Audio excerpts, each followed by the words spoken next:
Hi hello నమస్తే welcome to universal talkies. తనకున్న అపారమైన అనుభవంతో కథల్ని ఎంపిక చేసుకుంటూ పక్కా ప్రణాళికతో సినిమాల్ని ముందుకు నడిపిస్తున్నారు చిరంజీవి.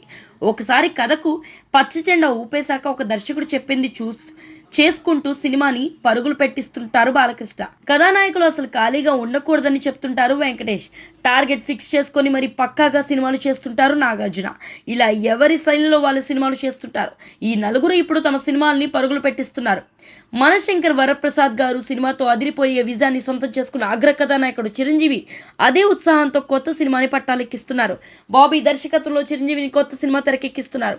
ఇదివరకు ఈ కలయికలో వాల్తేరు వీరయ్య వచ్చిన సంగతి తెలిసిందే. మరోసారి మాస్ అంశాలతో కూడిన పక్కా కమర్షియల్ కథని సిద్ధం చేస్తున్నారు బాబీ. అందుకోసం ఇటీవల లుక్ టెస్ట్ పూర్తి చేశారు.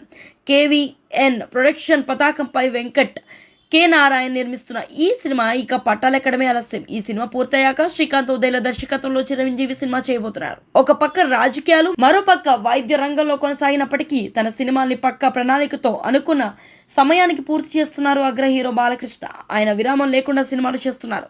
ఈసారి అయితే 2 సినిమాల్ని సమాంతరంగా ముందుకు నడిపించేలా ప్రణాళికలు సిద్ధం చేస్తున్నారు. ఆయన ప్రస్తుతం గోపీచంద్ మల్లిని దర్శకత్వంలో సినిమా చేస్తున్న సంగతి తెలిసిందే. వెంకట్ సతీష్ చిలారు నిర్మిస్తున్నారు. ఇటీవల కొరటాల శివ దర్శకత్వంలో మరో సినిమాని చేయడానికి అంగీకరించారు. ఈ 2 సినిమాల చిత్రీకరణని సమాంతరంగా నడిపించాలనుకుంటున్నారు బాలకృష్ణ.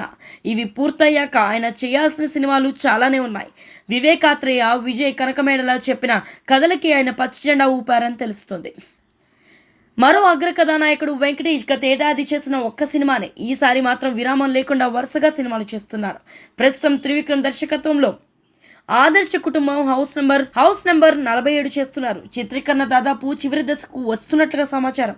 ఆ సినిమా పూర్తయ్యాక వెంటనే అనిల్ రావుపూడి దర్శకత్వం వహిస్తున్న కొత్త చిత్రం కోసం రంగంలోనికి దిగనున్నారు వెంకీ. అందులో వెంకటేష్, కళ్యాణ్ రామ్ కథానాయకులు. సురేష్ ప్రొడక్షన్ సమర్పణలో జీ స్టూడియోస్తో కలిసి షైన్ స్క్రీన్స్ పతాకంపై సాహు గరికపాటి నిర్మిస్తున్నారు. 2027 సంక్రాంతికి విడుదలయ్యే లక్ష్యంగా ఈ చిత్రం పట్టాలెక్కుతుంది. నాగార్జున 100 సినిమాల మైలురాయిని అందుకున్నారు. ఆర్ కార్తిక్ దర్శకత్వంలో వస్తున్న ఆ సినిమా కింగ్ 100 అనే వర్కింగ్ టైటిల్తో చిత్రీకరణ చేసుకుంటుంది. ఇందులో నాగార్జున సరసన సీనియర్ నాయిక టబు నటిస్తున్నారు. ఆమెతో పాటు మరికొంతమంది కథానాయకులు ఉన్నట్లుగా సమాచారం. ఇందులోనూ నాగార్జున భిన్న కోణాల్లో సాగే పాత్రలో కనిపించబోతున్నట్లుగా సమాచారం. అన్నపూర్ణ స్టూడియోస్ పై నాగార్జున స్వయంగా ఈ చిత్రం తర్వాత కళ్యాణ్ కృష్ణ కురసాల దర్శకత్వంలో సినిమా పట్టాలెక్కుతుంది. అందులో అక్కినేని కుటుంబ కథానాయకులంతా కలిసి సందడి చేసే అవకాశాలున్నట్లుగా సమాచారం.